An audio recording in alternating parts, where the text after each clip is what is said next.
The terminal gate where I abandoned my mother 37 years ago still smells like bitter coffee and broken promises. And every time I close my eyes, I can see her standing there with those yellow roses wilting in her arms, waiting for a daughter who would never walk through those arrival doors. Can you imagine watching your own mother through an airplane window, her hopeful face scanning the crowd while you're buckling your seatbelt to fly away forever? That's exactly what I did on a cold November morning in 1986, choosing a job overseas over the woman who raised me alone after Dad never came home from Vietnam. And now I'm standing in this same airport with my own bouquet of yellow roses, trying to find the courage to face a ghost that's haunted me through 3 decades of sleepless nights. The memory of that day has carved itself into my bones like shrapnel. How I watched her through that tiny oval window as the plane pulled back from the gate. How she kept checking her watch and smoothing her best Sunday dress, the one she'd worn to Dad's memorial service. How she stayed there for 6 hours, according to what my aunt told me later, certain that her daughter would eventually appear. Because surely no child could be cruel enough to let their mother wait alone at an airport with flowers and a homemade welcome sign. But I was that cruel, convinced that my career mattered more than her tears, that success could somehow fill the void where love was supposed to live. And for 37 years, I've built a life on that terrible foundation while she passed away 5 years ago, still wondering why I never said goodbye. Today I've returned to this terminal not for her, but for myself, to stand where she stood, to wait as she waited, to finally whisper the words I should have said when it mattered. Because some ghosts won't rest until you give them the farewell they deserved. And if you've ever left someone behind without explanation, hit subscribe to hear how one goodbye can echo through generations. The security guard who checked my bag that morning in 1986 is long retired now, but I can still see his weathered face when he asked if I was running late for my flight. And I told him no. I was right on time, even though my mother was already parking her old Buick in the short-term lot, rehearsing the speech she'd prepared about how proud she was that I'd gotten the overseas position with the telecommunications company. She'd spent 3 days baking my favorite lemon cookies for the drive home we'd never take, had cleaned out my childhood bedroom and put fresh sheets on the bed, had even fixed the squeaky hinge on the front door that always announced my arrivals when I'd come home on leave from college. But I sat in that departure lounge watching other families embrace and listening to the boarding announcements like they were counting down to my freedom. The company had offered me a choice between London and Denver, and I chose London specifically because an ocean felt like the right distance to put between us, between her suffocating love and my desperate need to be someone other than the daughter of a war widow who still set a place at the dinner table for a man who'd been dead for 15 years. My boarding pass trembled in my hands as I watched her through the terminal windows, walking toward arrivals with those roses wrapped in newspaper, the same way she'd wrapped sandwiches for my school lunches with notes that said things like, "Remember you're loved," and "Dad would be so proud." Notes I'd thrown away because they reminded me of everything we'd lost and everything she expected me to become. The gate agent called my seat number and I stood up, knowing that in 20 minutes she'd be scanning the crowd of arriving passengers from the Dallas flight I'd told her I was on, that she'd smile at every young woman who walked through those doors until the crowd thinned and disappeared, that she'd check with the airline desk to make sure the flight had landed safely. And they'd tell her yes, all passengers have disembarked, while I was already climbing to 30,000 feet over Missouri. I learned later from my aunt that Mother had asked the airline staff if they could check whether I'd been on the flight. But of course, privacy rules prevented them from sharing that information. So she sat in those hard plastic chairs near baggage claim until the janitor started mopping the floors around her feet, still clutching those yellow roses that had gone from cheerful to desperate as the hours passed. And when she finally drove home alone,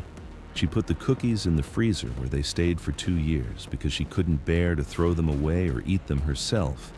just like she couldn't bear to change anything in my room or stop paying for my phone line even though it never rang. The cruelest part wasn't the leaving, but the lie I maintained for 3 years, sending postcards from London saying I was too busy to visit, that work was demanding, that flights were expensive, when really I was building a life specifically designed to exclude her,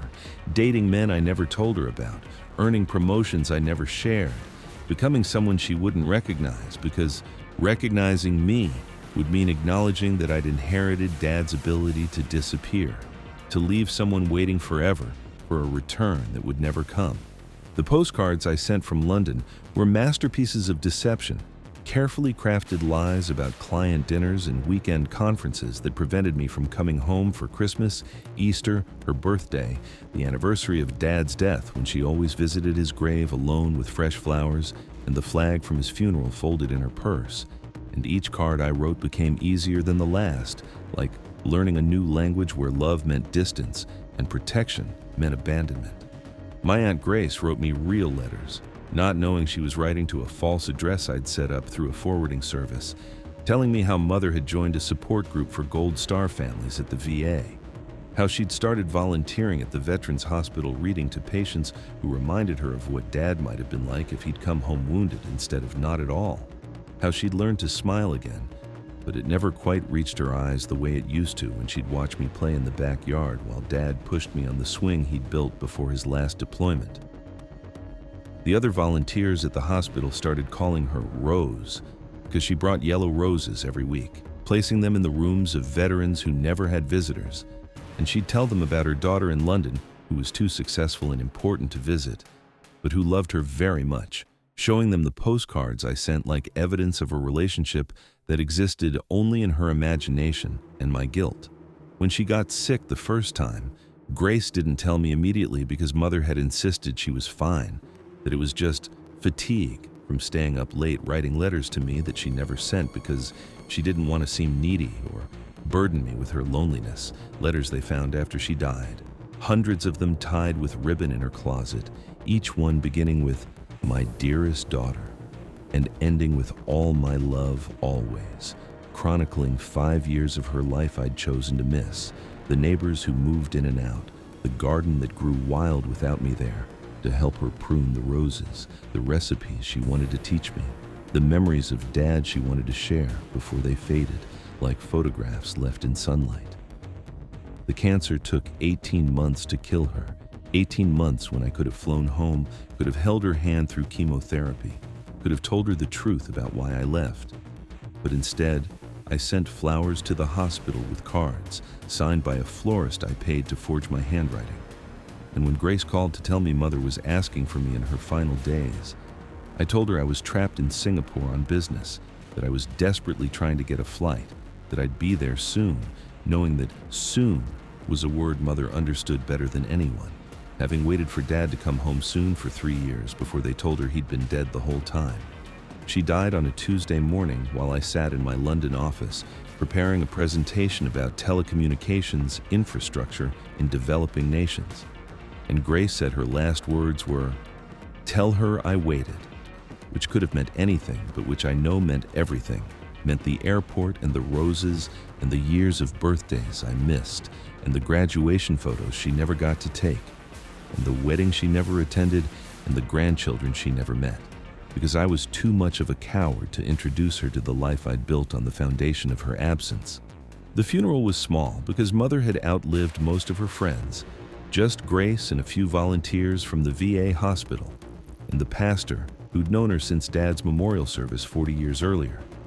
And I watched it all through a live stream on my laptop in London, telling myself the 12-hour flight would have been impossible to arrange on such short notice, even though 3 other relatives had managed to fly in from Australia.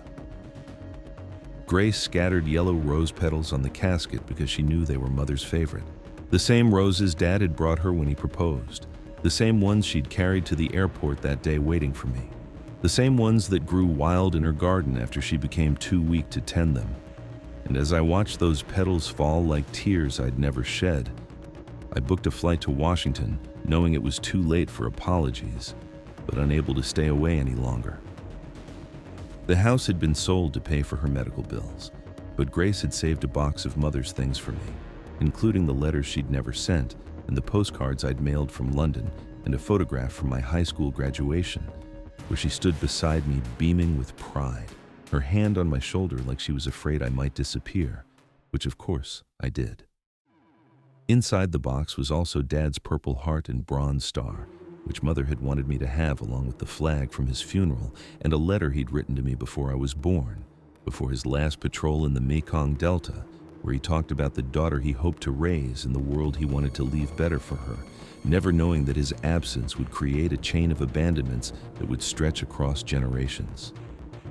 That's why I'm here in this terminal now, holding the same yellow roses she held, standing where she stood.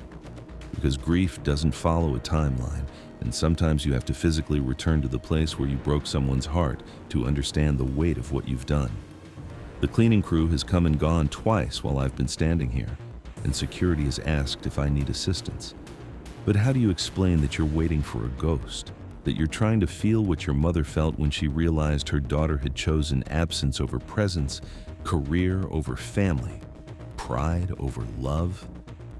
The roses in my hands are starting to wilt just like hers did 37 years ago. And I finally understand that she probably knew I wasn't coming long before she admitted it to herself, that mothers always know when their children are pulling away. But she waited anyway because that's what love does. It waits even when waiting is pointless. It hopes even when hope is cruel. It forgives even when forgiveness hasn't been asked for or earned. Tomorrow I'll visit her grave for the first time and place these roses there with all the words I should have said. But tonight, I'll stand in this airport until it closes, bearing witness to her vigil, learning the geography of abandonment 1 minute at a time. Because if she could wait 6 hours for a daughter who never came, I can wait all night for a mother who never stopped loving me, despite having every reason to. And maybe that's the only goodbye that matters now, the one we give ourselves permission to finally say. Grace called me this morning to say she found Mother's diary from 1986 hidden in the attic of her own house, wrapped in tissue paper with a rubber band holding it closed. And when she read the entry from that November day at the airport, she couldn't stop crying, because Mother had written, "I know she's not coming, but I'll wait anyway because that's what mothers do." The diary pages are yellowed now and smell like lavender sachets Mother used to make from the plants Dad gave her for their first anniversary. And in those pages, she documented every birthday I missed, every Christmas that passed without a call, every Mother's Day when the mailbox stayed empty. But she also wrote about the good memories, teaching me to ride a bike in the cemetery where Dad was buried because it was the only place with smooth paths and no traffic, staying up all night when I had scarlet fever at age 7, selling her engagement ring to buy me a typewriter for college, because she knew I wanted to be a writer, even though that dream eventually took me away from her.